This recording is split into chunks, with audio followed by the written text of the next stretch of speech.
gracias a los cupones que le daban cuando hacía la compra en el mercado. Sacó las copas del mueble bar que guardaba para ocasiones especiales. Esa noche no bebería en vasos. Puso fuente con langostinos, huevos rellenos, turrón, mazapanes, polvorones y algún que otro fruto seco. No faltaba de nada. Se quedó con la mirada fija en la mesa. Un nudo de corbata se le puso en la garganta, como cada Navidad pensó en su madre. Ante la libertad de la soledad, se sentó en el sofá de Sky. Comenzó a llorar y regresó a otro 24 de diciembre.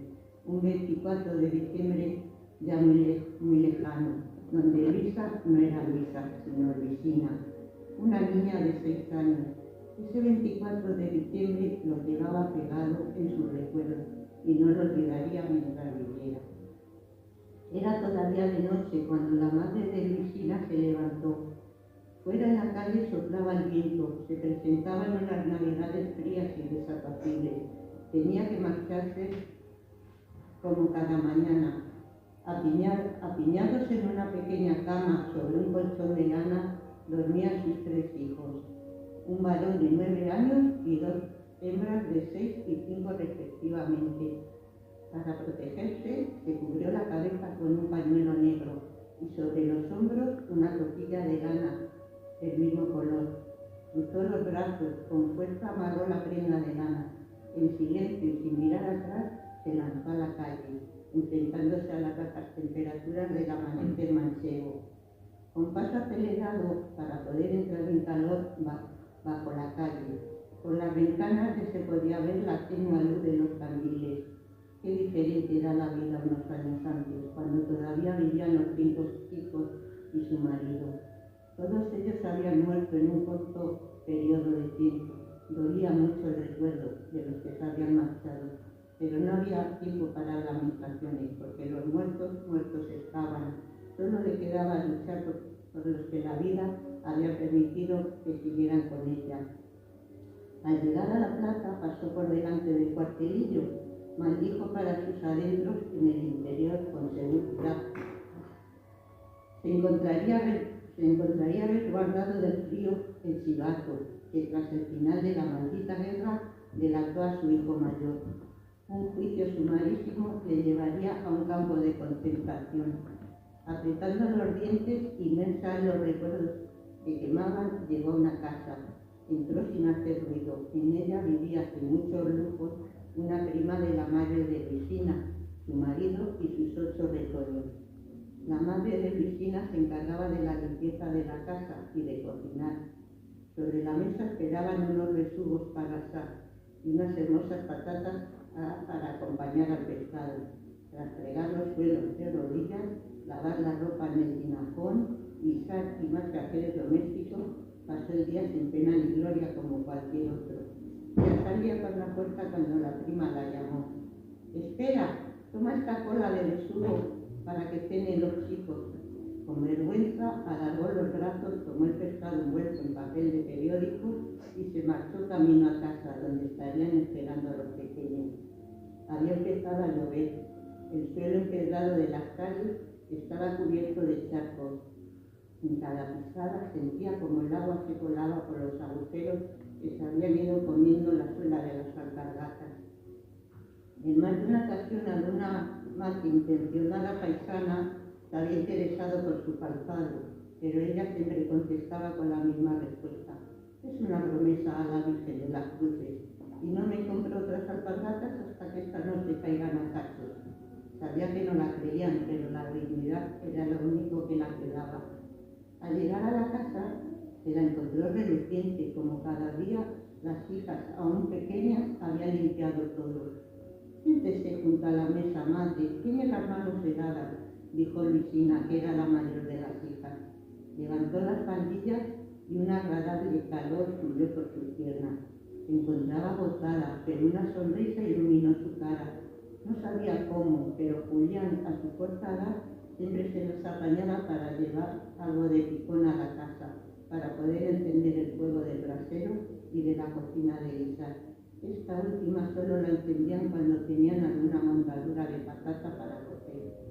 «Mirad», dijo Ánima, dijo para animar a los pequeños. Hoy es Nochebuena y os traigo una sorpresa. Con sumo cuidado desenvolvió la cola del pescado. A los niños se les iluminaron los ojos. Nunca habían visto un besugo, pero el olor que desprendía les hizo que sus estómagos comenzaran a hablarles. Llevaban todo el día sin llevarse un trozo de comida a la boca. «Madre, ¿usted no come?», preguntó la más pequeña de las chicas. «No te preocupes, hija, yo he comido algo en el trabajo antes de volver a casa». Con cariño tomó las manos de sus hijos y los animó a cenar. Apenas le daría para saciar el hambre acumulada por tantos días, pero se llevarían algo de comida a la boca. Luisina le devolvió la mirada. Sabía que su madre no había comido y por la noche se metería en la cama con el estómago vacío. El ruido de la cerradura hizo regresar a Luisa del pasado. Se secó con el delantal las lágrimas, volvió a mirar la mesa que presidía el comedor. El olor a besugo asado inundaba ya toda la casa. Se levantó y fue a recibir los suyos. Sor Martín.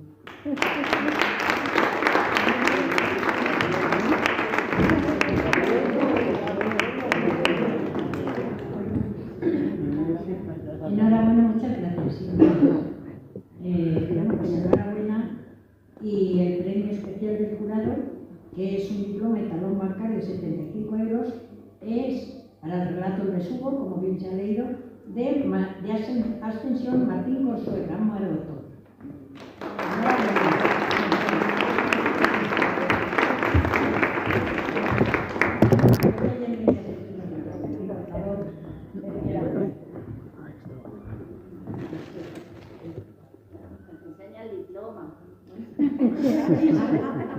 El dinero no, que luego no quedamos.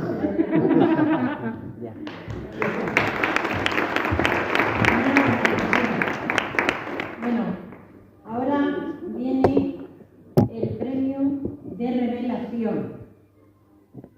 Y lo va a leer en este caso nuestra compañera y profesora de escritura creativa, Pilar Alonso.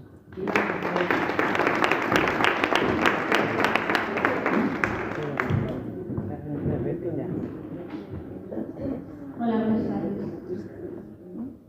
Enhorabuena a la persona, no sé quién es, ahora lo adivinaremos. Resiliencia. Era el tuit número 40 que recibía desde que la directora de la academia anunció la lista del elenco con todos los participantes y los papeles. Todos los que formaban una cadena de insultos en las bandejas de todas sus redes sociales, a cual más violento y personal, algunos incluso deseaban su muerte. Carrier Sinclair llevaba semanas desvelándose en mitad de la noche por culpa de comentarios hirientes y maliciosos. Intentaba hacerles caso omiso, pero aún así no podía evitar que colapsase en su mente. Y todo era porque la directora la había elegido para interpretar a Jesús en Jesucristo Superstar. Fuera de ella, ocasionando que eso la llevara a cuestionar su profesionalidad y llegando a pesar de que debía abandonar un sueño por el que tanto tiempo había luchado. Y lo que estaba provocando todo eso era simplemente porque era negra y además mujer, lo cual no gustaba en ciertos círculos, sobre todo en los religiosos, pues no parecían ver con buenos ojos que la figura de Jesús fuera representada por una mujer de origen africano, aferrándose a antiguas creencias basadas en la iconografía representada durante cientos de años. Cansada de leer todos esos comentarios, Carrier apagó su móvil después de soltar un suspiro tan largo que sintió un fuerte dolor en el pecho. Se llevó las manos a la cara como si con eso pudiera fingir que nada de eso estaba pasando en realidad. Mientras que fuera, Londres seguía con su bullicioso tráfico y su incesante lluvia. Dentro, el silencio de la habitación pesaba como una losa y no la permitía conciliar el sueño. El libreto de la obra seguía abierto y sobre su escritorio, con decenas de actuaciones en los márgenes, con notas musicales y subrayadas en tinte violeta. Sin embargo, eso no evitaba que su pregunta fuera: ¿por qué yo? y era lo único que tenía escrita en una esquina de la partitura: huerto de Getsemaní. Era lo que había pensado más de 1000 veces, y sin embargo sabía su respuesta. Su voz era poderosa, había nacido para estar en un escenario. No era su madre la única que se lo decía, quien lloró casi tanto como ella cuando recibieron la carta de admisión a la academia. Se lo habían dicho sus profesores, sus amistades cercanas y la misma directora cuando le dio la noticia. Se levantó de la cama y caminó descalza como si de un alma en pena se tratara por la habitación. Se paró frente al pequeño retrato familiar sobre la cómoda, su madre con su uniforme de enfermera y su padre con su saxofón riendo con ella en el sofá. Recordó el día que se enteró que había conseguido la beca. Había llegado justo cuando regresaba de su instituto anterior, gritando que la habían aceptado. Su madre lloraba orgullosa, no porque no creyera en ella, sino porque sabía lo difícil que sería recorrer el camino del artista. Desde pequeña había amado el teatro, pero fue la música la que le enseñó a resistir. Fue su padre quien le enseñó que una canción podía sanar lo que el mundo rompía.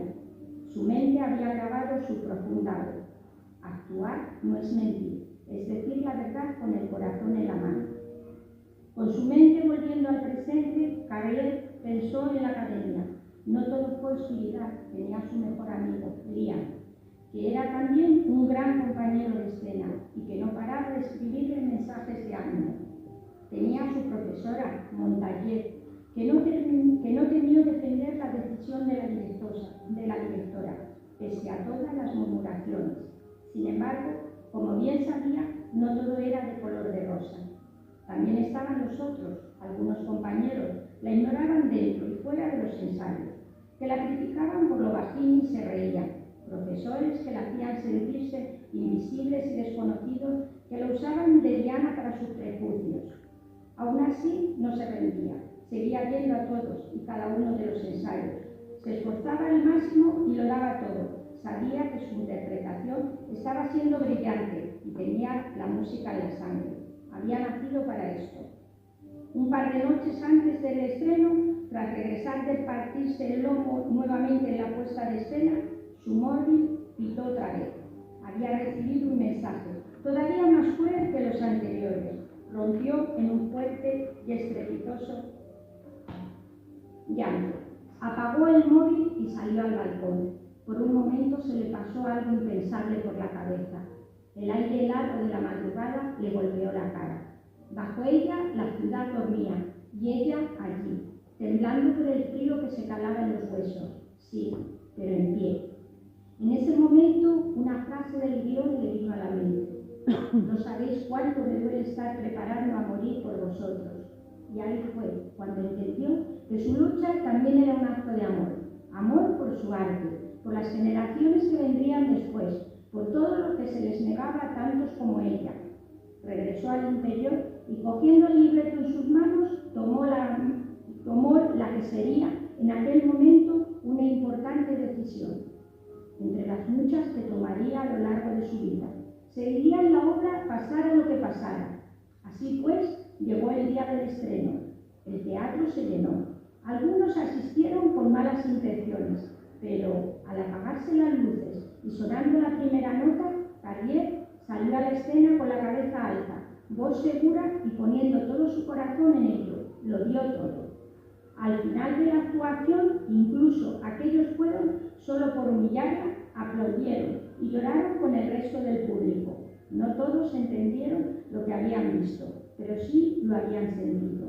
Desde esa noche, Carrier Sinclair no solo era conocida por interpretar a Jesús, se convirtió en una luz para muchos. Era una gran actriz, era la voz, era un símbolo de valentía.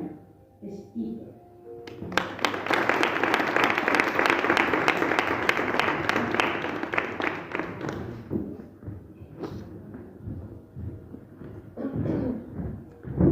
Muchas gracias, Pilar.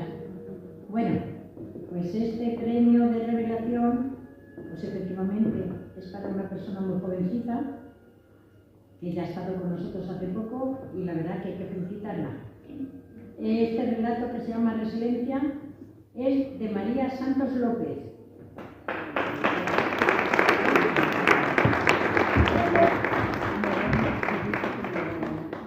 Enhorabuena, María.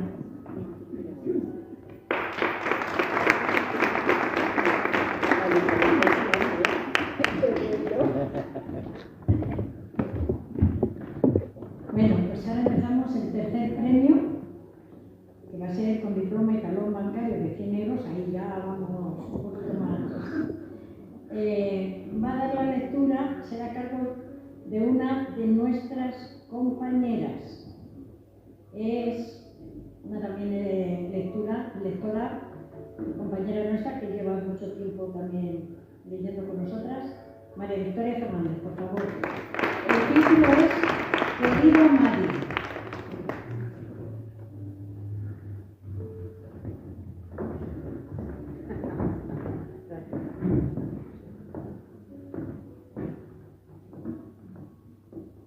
Buenas tardes. Hola. Bueno, pues escrito por Silvia, que no sabemos, todavía no la conocemos. Querido Amadi, ¿cómo te echo de menos, Amadi? Has dejado un vacío muy grande en mi vida, en mi corazón. Echo de menos nuestras charlas, nuestros silencios, nuestros paseos agarrados de la mano. Echo de menos tus miradas. En tus ojos se podía ver la buena persona que eres, el corazón tan grande que tenías, cosa que has demostrado toda tu vida. Todo el que te ha conocido te ha querido y respetado por tu generosidad, por tu humildad, por tus valores. Estoy feliz por haber compartido contigo gran parte de mi vida. Feliz por los 2 hijos que la vida nos ha regalado. Feliz por los nietos que nuestros hijos nos han dado. Disfruto mucho viendo cómo crecen. Lo hacen más deprisa de lo que me gustaría. Amadi cada vez se parece más a ti. No solo compartís nombre y genes, también han heredado tu generosidad y tus ojos son iguales que los tuyos. Se interesa mucho por saber de su país, de tu cultura, de tu familia, de tus costumbres. Su madre y yo le vamos contando las historias que tú nos contabas cuando vivías en Senegal. Está orgulloso del color de su piel y de eso que su abuelo fuera senegalés. Últimamente recuerdo muchas veces con nostalgia y con cariño la primera vez que te vi. Yo estaba cambiando las ventas a un niño a que tuvimos que cortarle una pierna, consecuencia de un accidente de moto. Cuando levanté la vista y miré hacia la puerta del barracón, te vi allí plantado mirándome. Acababas de traer bidones de agua del pozo para dar de beber a los enfermos. Te acercaste a mí con timidez. Solo nos podíamos comunicar con la mirada, con gestos. Entendí que querías ayudarme. Te pasé la tijera y te marqué donde debía de cortar la venda. Yo acababa de llegar a Nigeria cargada con mi inexperiencia en medicina, pero con muchas ganas de ayudar a un pueblo que se recuperaba de una guerra devastadora, que luchaba contra enfermedades infecciosas, accidentes y enfermedades de todo tipo, con escasez de agua, alimentos y medicamentos. Volviste al día siguiente y al siguiente y al siguiente. Te convertiste en mi fiel ayudante, solícito siempre, esperando mis órdenes. Allí estábamos los dos sin poder comunicarnos, pero con una misión compartida, ayudar en todo lo que podíamos. Tu presencia era gran ayuda para todo el personal sanitario. Tus manos, aparte de fuertes, eran humanas. Igual podías ayudarnos en una cura o intervención de urgencia, que levantaba a los enfermos, que ayudabas a caminar, que barrías el suelo, que traías agua y comida. Te convertiste en uno más de nuestro equipo. Yo te iba diciendo cómo se llamaban todas las cosas que teníamos alrededor en español. Tú las repetías y los nombrabas en tu lengua. Yo lo repetía, pero al día siguiente había olvidado. Nunca me dieron bien los idiomas y así aprendían unas palabras. Tú aprendías muy rápido. Y fui ampliando el vocabulario empezando con frases cortas. Veía la emoción en tu cara cuando repetías una frase y no te corregía. Yo me sentía muy orgullosa con tus avances. Un día llegaste con un cuaderno y un lápiz y me dijiste, escribir, leer español.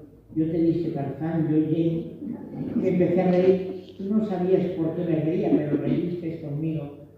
En mis ratos libres, que eran pocos, los dedicábamos a seguir aprendiendo español. Un día Sara me dijo que se notaba que yo le gustaba. Le contesté que se comportabas igual que todas las chicas que estábamos allí, pero me dijo, a ti te miran de una forma diferente. ¿No te has dado cuenta? Puede ser que me diera cuenta, yo también sentía algo por ti, pero era consciente de que yo estaba de paso. En breve me iría y sería un bonito recuerdo en mi vida. Los días pasaban muy rápido. Fui para 3 meses y me quedé 2 años. En parte tú tuviste algo que ver en que yo me quedara más tiempo del que tenía pensado. Pero llegó el día en que me tuve que marchar. Las ayudas dejaron de llegar. Había que desmontar el hospital de campaña en ese pueblo. No sabía cómo decírtelo y esperé hasta el último día. La despedida fue muy dura y triste. No solo porque dejaba a los enfermos, a la gente del pueblo que nos había cogido con mucho cariño, sino porque también te dejaba a ti. Echaría de menos tu voz, tu presencia, tu compañía, tus ojos, te echaría de menos a ti.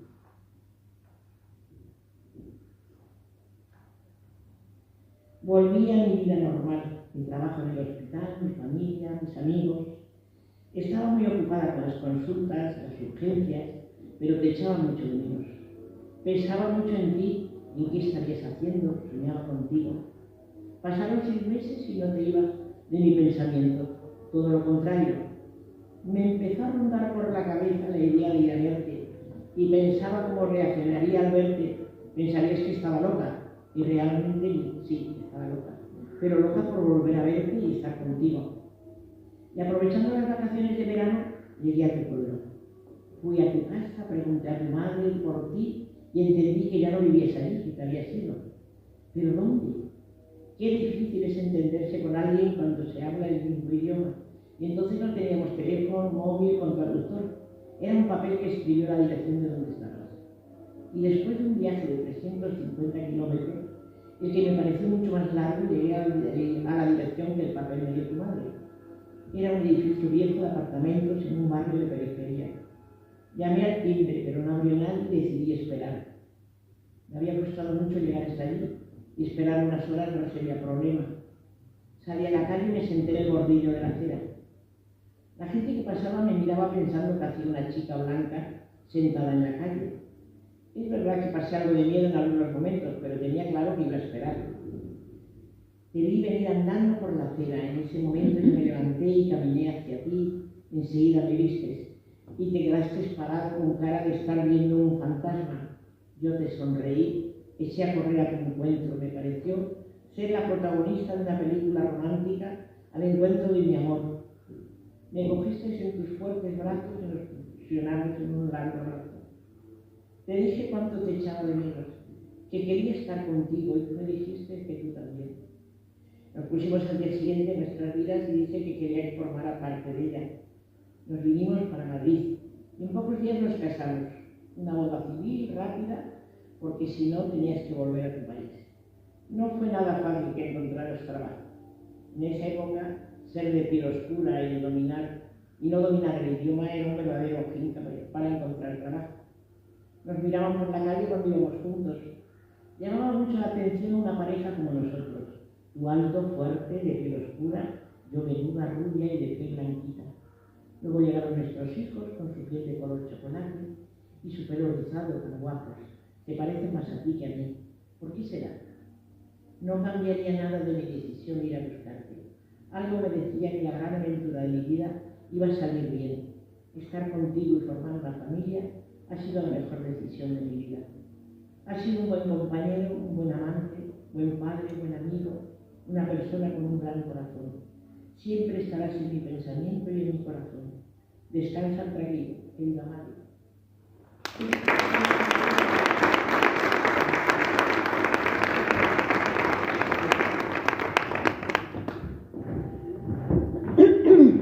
Muchas gracias, María Victoria. Bueno, este tercer premio, el que diga Mari, es de Encarnación Libre. Bueno, pues la llamaremos y la diremos. A lo mejor se ha asustado con lo de la luz y no se ha atrevido a venir pensando que no se podía. La llamaremos, ¿verdad? La he llamado. Bueno, pero la volvemos a llamar a ver si se anima la muchacha. Bueno, si no, bueno, pues ya veremos. Bien, ahora el segundo premio es para el relato que lo va a leer en este caso nuestra presidenta Dolores del Río. Y se titula Lo que no se hereda.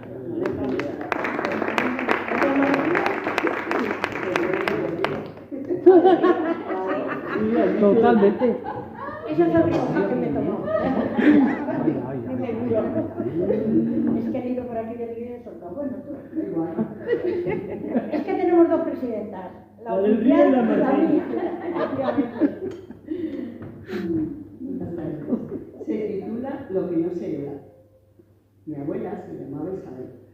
Nunca supo leer, y no porque no quisiera, sino porque en su infancia no había tiempo para cuentos. A los 7 años ya trabajaba en el campo.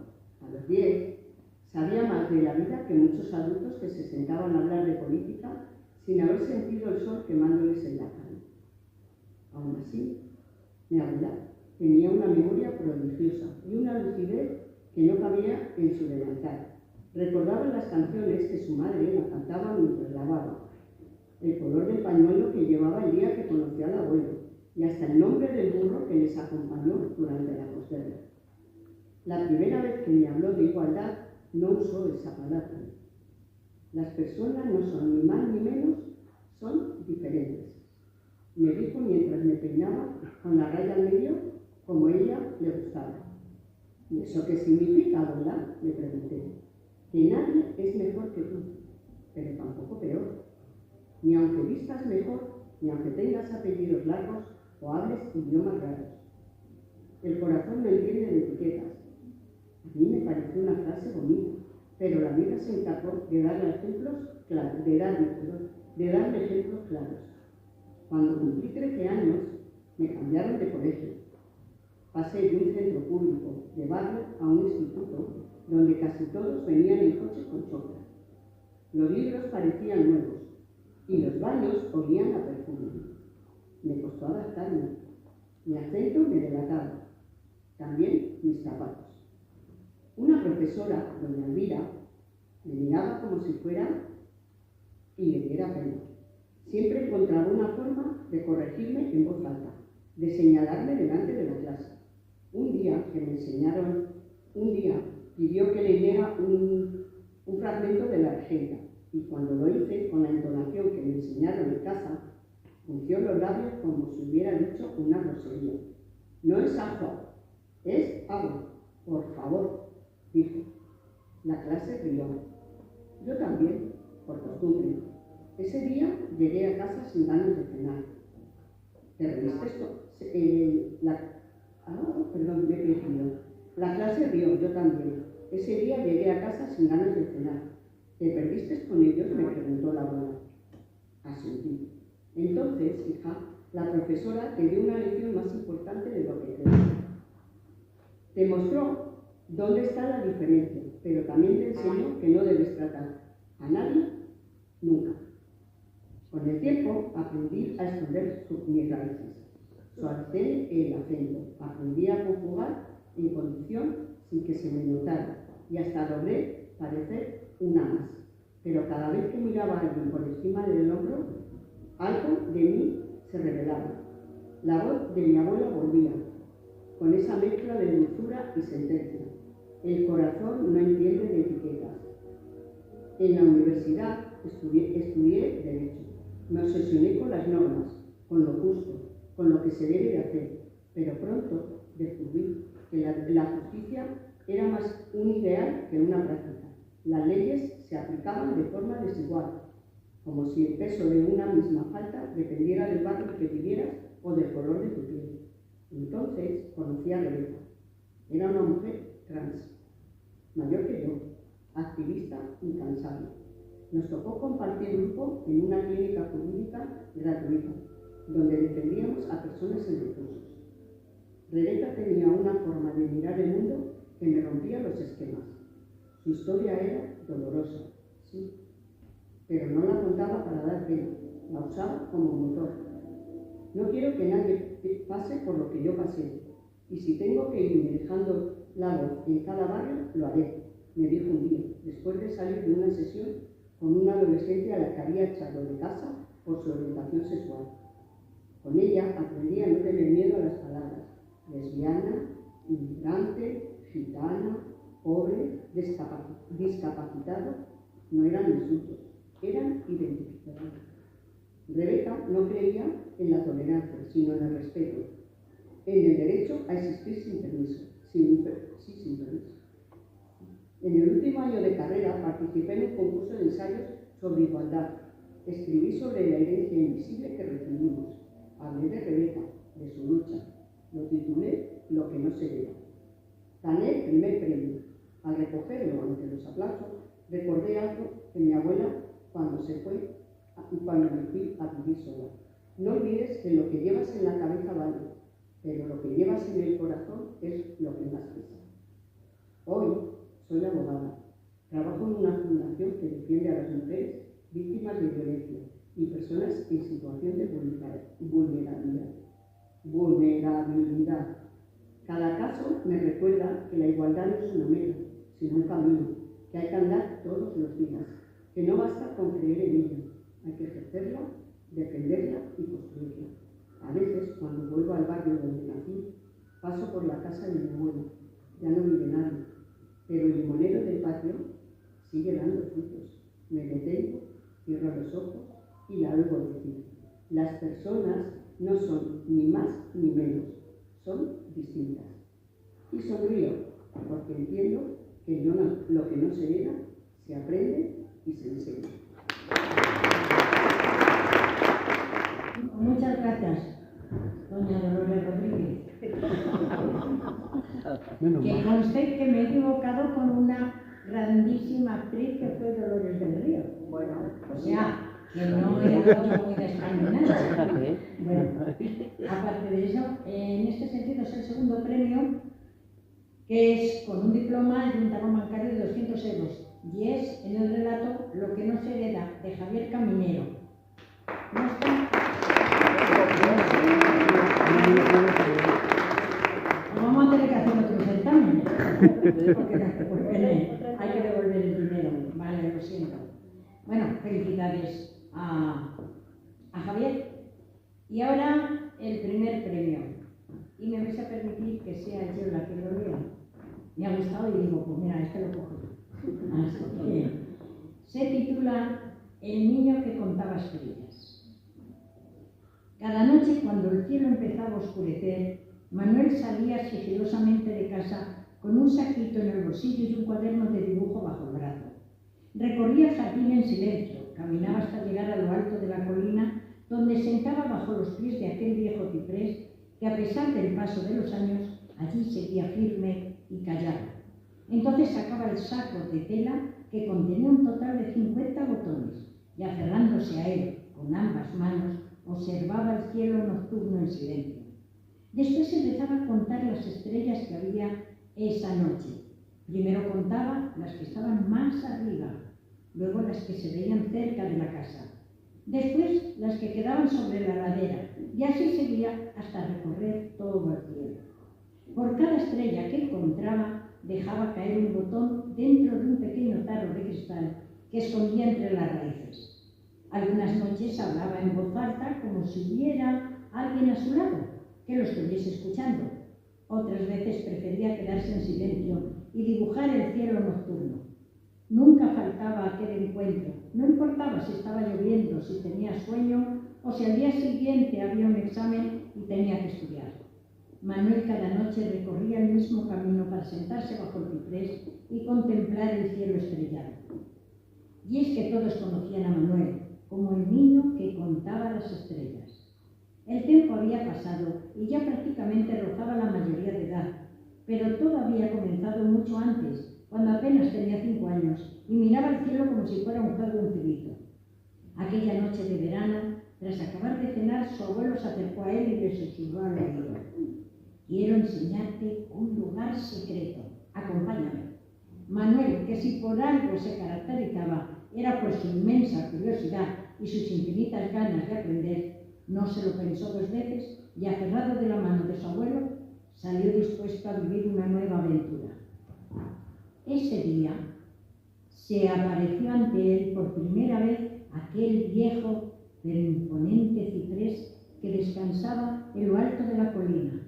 El abuelo se sentó y apoyó su espalda en el grueso tronco del árbol. Manuel le imitó y durante minutos los dos se quedaron en silencio. «Abuelo, ¿qué haces?», preguntó Manuel algo impaciente, ya que no terminaba de entender por qué su abuelo la había llevado hasta allí. «Cuento estrellas». «¿Y por qué cuentas estrellas?». El abuelo le explicó que el cielo está lleno de historias. Cada estrella es alguien que alguna vez amó, luchó y soñó, y al contarlas estamos recordando todas las vidas invisibles. «¿Me quieres ayudar?», le preguntó mientras sacaba del interior de uno de sus bolsillos un pequeño tarro de cristal y se lo ofrecía a Manuel. «Pero abuelo, yo no sé cómo hacerlo, no voy a hacerlo bien. Yo te enseñaré, fíjate». Le tranquilizó a la vez que sacaba un viejo saquito de tela, hecho de un retazo de cortina y cerrado con un cordón deshilachado de otro de sus bolsillos. «Aquí están nuestras estrellas». Su abuelo vertió el contenido de aquella bolsa sobre sus manos. El saquito estaba lleno de botones. Cada botón era distinto. Algunos eran redondos, otros grandes. Había uno con forma de estrella que llamó la atención de Manuel desde el primer minuto, y a partir de aquel día siempre lo guardaba para el final. «¿Cuántos hay?», preguntó Manuel curioso. «50, ni uno más ni uno menos, porque no importa cuántas estrellas hay en el cielo, siempre hay justo los que necesitas», dijo el abuelo con esa media sonrisa suya. Manuel empezó a llenar el tarro de botones según veía una estrella. Su abuelo le había enseñado que para no olvidarse de contar ninguna, debía dividir el cielo en pequeñas parcelas. Primero se contaban las de más arriba, luego las más cercanas a su casa, después las próximas a la ladera, y así con cada trocito de cielo. Así estaba. Los dos miraban al cielo atentamente. Manuel con ojos de fascinación ante aquel enorme descubrimiento y su abuelo con la mirada llena de ternura. «¿Y si vemos más de 50?», preguntó el niño después de un rato, mientras sostenía el último botón entre sus manos, el botón con forma de estrella. «Entonces es que esta noche vinieron más a vernos, pero lo importante no es contarlas todas, sino recordarlas bien». Convencido con la respuesta de su abuelo, Manuel metió el último botón en el tarro de cristal y los dos se quedaron en silencio. El niño se acurrucó en el regazo de su abuelo y bajito, antes de quedarse dormido, pronunció: «Te quiero, abuelo». Ese fue el inicio de un ritual que se prolongaría con el paso de los años, y únicamente compartirían nieto y abuelo. No solo contaban estrellas, porque según Manuel que decía cada vez más las historias que se prolongaban hasta las altas horas de la noche, los secretos que el niño confesaba a su abuelo y las anécdotas que el abuelo le relataba. Su confianza aumentaba a medida que el ciprés sobre el que descansaban envejecía. Manuel era demasiado pequeño y todavía para apreciarlo, pero su abuelo era consciente de que aunque las estrellas siempre estuviesen brillando en el cielo, él no estaría eternamente bajo aquel viejo ciprés. Cuando Manuel tenía 9 años, su abuelo enfermó y él trasladó al hospital, entorpeció su rutina. No obstante, Manuel, que todavía conservaba la inocencia propia de un niño de su edad, cada noche, cuando sus padres se habían acostado, con el saco de los botones en una mano y el tarro en la otra, se escabullía de casa sigilosamente y corría colina arriba hasta alcanzar el gran árbol. Allí sentado, a pesar de echar de menos la presencia de su abuelo, repetía los pasos con mucho cuidado, tal y como él le había enseñado. Que había visto de noche anterior, le enseñaban dibujos que había hecho en su pequeño cuaderno y le preguntaba todas las dudas que le surgían. «Abuelo, ¿tú por las noches sigues contando estrellas? Desde aquí es un poco más complicado, porque se apagan muy pronto las luces y la ventana es demasiado pequeña como para vislumbrar todo el cielo. Entonces prefiero cerrar los ojos e imaginarme que estoy a tu lado bajo nuestro ciprés. A veces desde la lejanía alcanzo a oír el suave tintineo de los botones al chocar con el cristal, y eso me calma, porque sé que aún hay alguien que recuerda las estrellas, que no las deja caer en el olvido. Ese alguien eres tú, mi pequeño Manuel». Con los ojos llenos de lágrimas, buscó las manos de su nieto y las apretó. Gracias por convertir cada noche en una aventura, por regalarme tu luz y tus secretos bajo el ciprés. Prométeme que cuando yo no esté, seguirás contando estrellas, que estés donde estés, cada noche dedicarás al menos un minuto a mirar al cielo y recordar que mientras haya estrellas, siempre estaremos unidos. Pero bueno, me gusta contarlas contigo bajo el ciprés. Además, ahí ya conozco el cielo y consigo que no se me escape ninguna mientras cuento. El niño se recostó sobre su abuelo sollozando. No entendía qué quería decirle con esas palabras, pero sabía que no quería perderle. No me dejes solo, por favor, abuelo, te necesito. Manuel, cariño, cada noche, aunque estemos en lugares separados, las estrellas nos unen, porque no lo olvides, nunca somos contadores de estrellas. Le susurró al niño al oído mientras le acariciaba con ternura el pelo. Además, si en algún momento me echas de menos, solo tienes que levantar la vista al cielo y yo estaré allí. Nieto y abuelo se quedaron agarrados durante horas. En el fondo ambos sabían que el tiempo se les acababa, pero se negaban a separarse, a decir adiós a sus charlas nocturnas y a admitir que no volverían a contar estrellas juntos. Esa noche el cielo estaba despejado y Manuel había empezado a contar en voz baja, colocando botones en el frasco como siempre. Pero algo cambió. Una línea de luz cruzó el firmamento en un segundo fugaz. Una estrella veloz, brillante y silenciosa, se quedó inmóvil con la boca abierta. «Abuelo», gritó aunque sabía que estaba solo. Al día siguiente, después de salir del colegio, salió corriendo rumbo al hospital para contarle a su abuelo lo sucedido la noche anterior. Corrió hasta el final del pasillo con el corazón desbocado, empujó la puerta de la habitación y entró con el cuaderno apretado entre sus brazos. «Abuelo, vi una estrella fugaz. De verdad, iba rápido como un cometa, pero más bonita», susurró, sin alzar mucho la voz para no molestar a otros. Pero el abuelo no respondió. «Abuelo». El abuelo estaba recostado como siempre, con las manos cruzadas sobre el pecho y una leve sonrisa se dejaba entrever en su pálido rostro, como si acabara de ver algo hermoso y se lo guardara para él. No dijo nada, no se movió. El cuarto se quedó en silencio. Manuel dejó el dibujo de la estrella fugaz sobre la mesita al lado de la cama de su abuelo y mirándole una última vez le dijo: «No la conté, abuelo, solo la vi y te la traje». Y se quedó allí un buen rato sin decir nada más, dejando que el silencio hiciera lo suyo. Años después, en una exposición del colegio, Manuel presentó su cuaderno de dibujo. Compañeros y maestros quedaron asombrados por la belleza y el detalle de las ilustraciones del cielo estrellado. «Es increíble cómo alguien con síndrome de Down puede tener una percepción tan profunda y artística del universo», comentó uno de los visitantes.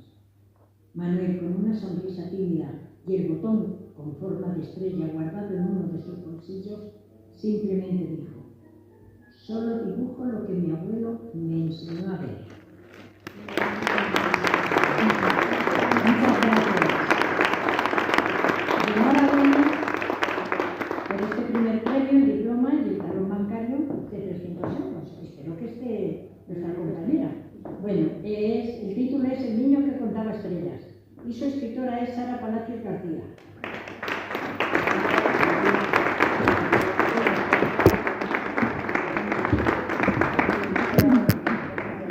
Enhorabuena, ¿eh?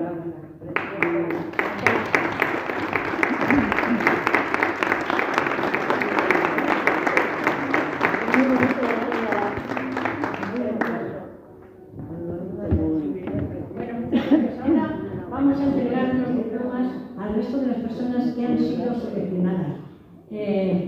Juliana, por favor, ¿puedes hacer el favor de subir y colaborar con... ¿Cómo te llamo? Carlos, sube un momentito. Bueno, aquí van a estar, que no tengo ahora el papelito, lo he perdido. Me lo habéis quitado, ¿eh? Me lo ha quitado.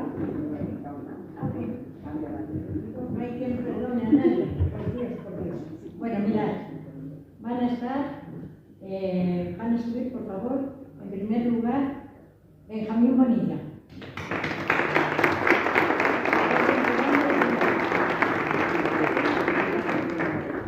Benjamín, enhorabuena.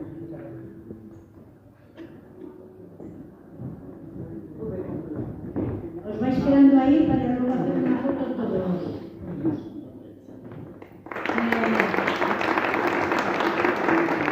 Rocío Guerra.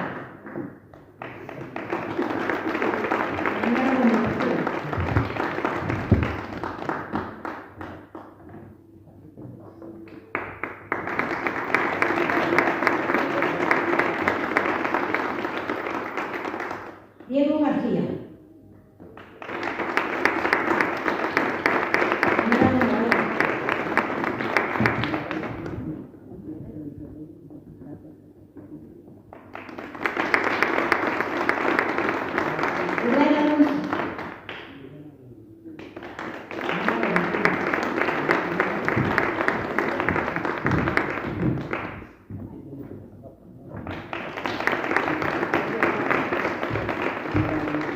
Esmeralda Pérez.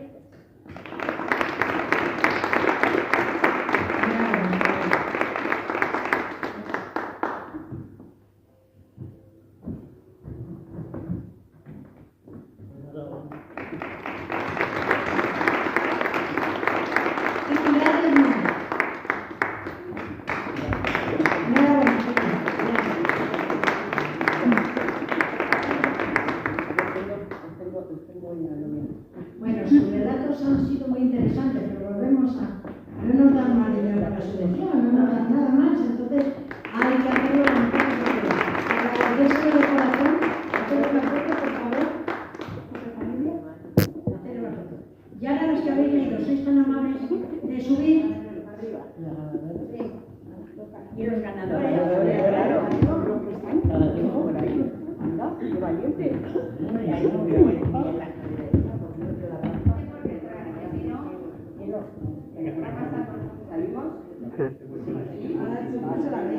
No se la ve. ¿Quién no se ve? Ay, no, cariño, venga, ponte. Ponte a un lado. Pero cuidado, no os caigáis. Tira un poquito para allá, por favor. Hasta que se caiga alguien. Así como de medio. Ahí, perfecto. Ahí ya.